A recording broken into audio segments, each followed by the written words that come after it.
Okay, today I want to share something with you that Father did that I found in studying in prayer and reading the Word, studying the Word, that I think is monumental. I've never heard it before, and I wanted to share it with you guys because we need to know that in this hour, right now, what Father did, because it's affecting us, trying to have power over us today. So, it's about Babylon, and it is about the gods, the mythical gods, the false gods, the idol worship of Babylon. And so in Babylon, there is a false god named Marduk. And Marduk is known as a patron of Babylon. He is like the head, fathering, lording, false god. And he is known as a god who brings an ordered world out of chaos. Marduk, who is a Babylonian god, is known as the god who brings an ordered world out of chaos. Well, he has a son in this mythical, satanic, doctrinal belief. He has a son named Nebo. And Nebo is known as a prophet. And Nebo is known as the son of this Marduk, who's a prophet, who is armed with clay tablets and a stylus, which is a pen, and ancient writing tablets, writing instruments. And Nebo is known to tell the fates of all men. He is known as a god who depopulates a country and repopulates. You guys have to look this up because, honestly, are we not experiencing that today? Marduk, the fathering god of this sun god, Nebo, who Marduk brings an ordered world out of chaos, which I've heard those words spoken before, to bring order out of chaos. This is Marduk, and this mythical god that people, Babylonian mind worshippers, false god worshippers, this spirit, they believe, they follow, they manifest their belief system. They honor these gods. They worship them, they bow to them, they're servants of them. And they manifest the nature and the works of these false gods, these mythical, demonic gods. Marduk and his son was a prophet who has a clay tablets and a stylus. And these clay tablets, when you have the stylus, it's literally formed out of a reed, and it is in the shape of a wedge. You know, a wedge looks like this, a wedge. And they take this stylus and they write on the clay tablets in cuneiform, and they write the story. I believe I haven't read it. All I know is that what Nebo and Marduk say, and I believe it is from Egypt, from Egyptian mythology, mysticism, the same spirit as the Babylonian spirit, the same spirit as the Enochian spirit from Cain, The first city, the first son he had was Enoch. And the first city that came, that Satan in the land of Nod, which means homelessness and which means despair, he builds a city outside of the presence of God. There is no God there. There is no God in the land of Nod. And so Cain goes there as a marked man, as a son of a murderer, as a murderer. And he has a son, Enoch, and he builds a city.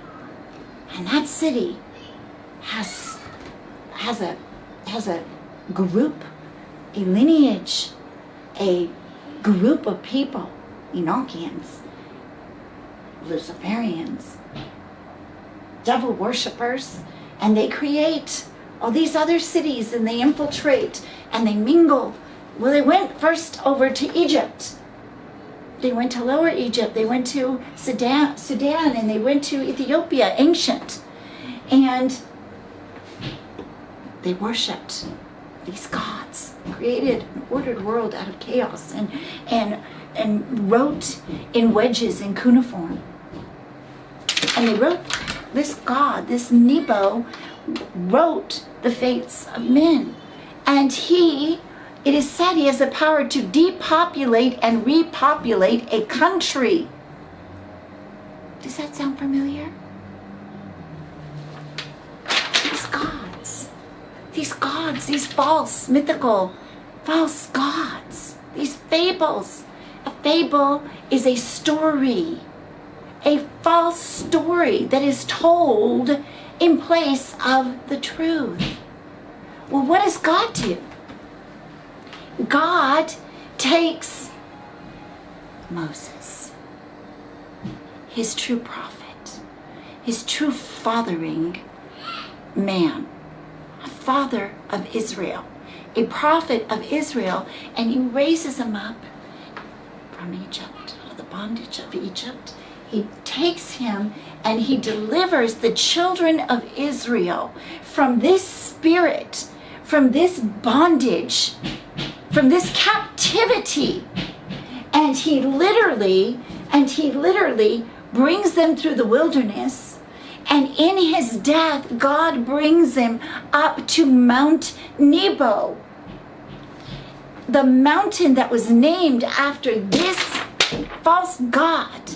He brings Moses up to Mount Nebo, and he has Moses to die on Mount Nebo, so that in Moses' death, he destroys the power of these gods that had the children of Israel in captivity in the first place. So in Moses' death, Father had him to destroy the powers of these Babylonian, these Egyptian, these Enochian, same spirit, same false gods, same mythology, same false doctrine. God had Moses to destroy the power of it in his death. That's what it means to take a mountain for God. That is the truth. I wanted to share that with you guys today. Look what Father did. Look what Father did. So through our father, our forefather Moses, our belief system that these Luciferians today are trying to put us into another Babylonian empire. Babylon is not a specific state. It is a number. It is a number of them, states, countries, cities. It's an empire. That's what Babylon is an empire. So it's not America or Israel or Iraq, or it's all of them put together as an empire. A Babylonian empire. An empire is a number of countries that are ruled by one government or one ruler. It's a Babylonian empire that the enemy is trying to put us under right now, and has plans to completely empower Marduk and Nebo. Power to depopulate and repopulate. The power to bring an ordered world out of chaos.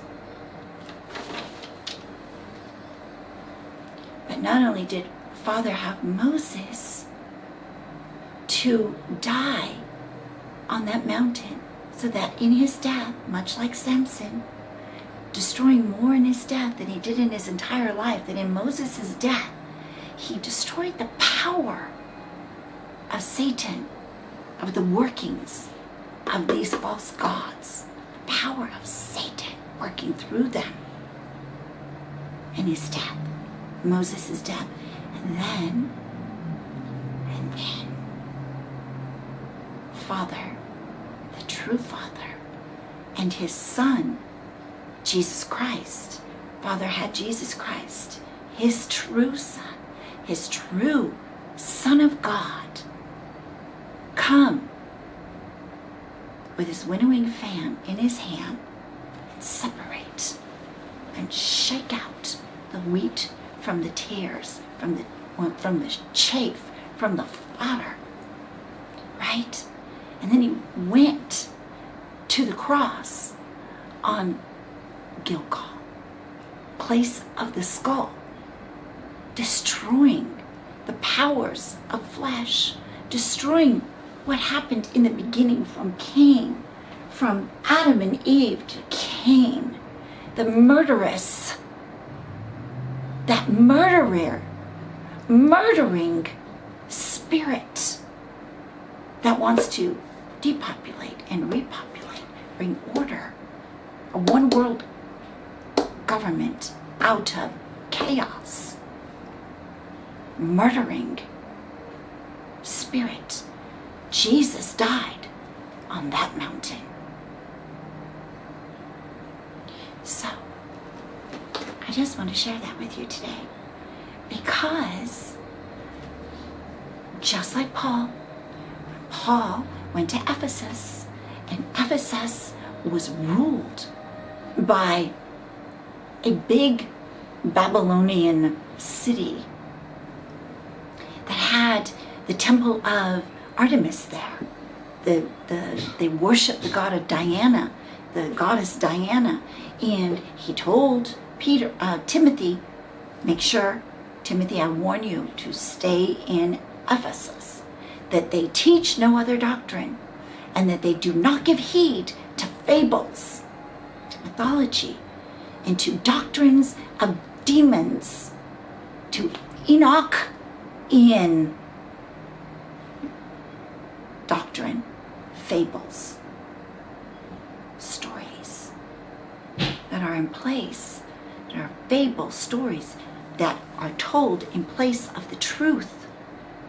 So when Paul went there, in the midst of the power and battled with brute beasts, he created the church of Ephesus, a very powerful church that was recorded in Revelation, the first church recorded in Revelation. So I say that to encourage the body of Christ today, and I encourage you to share this with other people, because these powers of darkness have been dealt with. Father has dealt with these spirits, these powers of darkness that are trying to rise up their ugly heads again. And we, like Paul, are wrestling with brute beasts, with the powers of darkness working through man, a Babylonian spirit, a worshippers of Marduk and Nebo, that our forefather Moses took that mountain. Anyway, that's what Moses did. In his death, God brought him to die on Mount Nebo for a reason. It just wasn't any old mountain. Yes, it was in the Eastern Gateway. It was so he could look over, but they named that mountain Mount Nebo. Mount Nebo. And by the way, Nebuchadnezzar's name means Mount Nebo. And he was a one-world ruler. He was the king of Babylon. And the root of Nebuchadnezzar's name means Abadah, which is the same root of the name of Apollyon, the spirit of the north, the spirit of death and destruction. My friends, we today, as the body of Christ, as the people of this nation, of the people of many nations, are under a Babylonian captivity,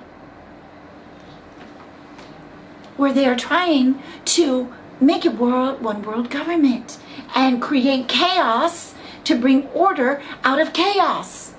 It's them. No matter how they try to play both sides with their checkerboard chess game, playing both sides, pretending good guy. The good guy, here's the bad guy. Now here's the good guy. Like a chess game on their checkerboard floor. That's what's happening.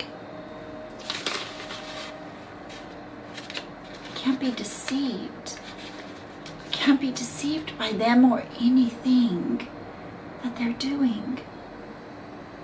We have the Spirit of God that throughout time has taken down the power of darkness, and especially completely annihilating it through Jesus Christ, his Son, who now lives in us with the 7 spirits of God that burn within us.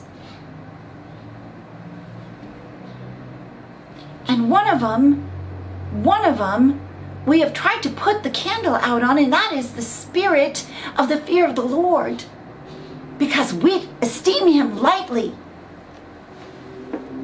And most of the time, most of the people I talk to, not all, but some of the people I talk to are just concerned, when is God going to come and fix this for us so we can continue living our lives in the world, in Babylon, in the empire of Babylon. And God, Jesus said, come out of her.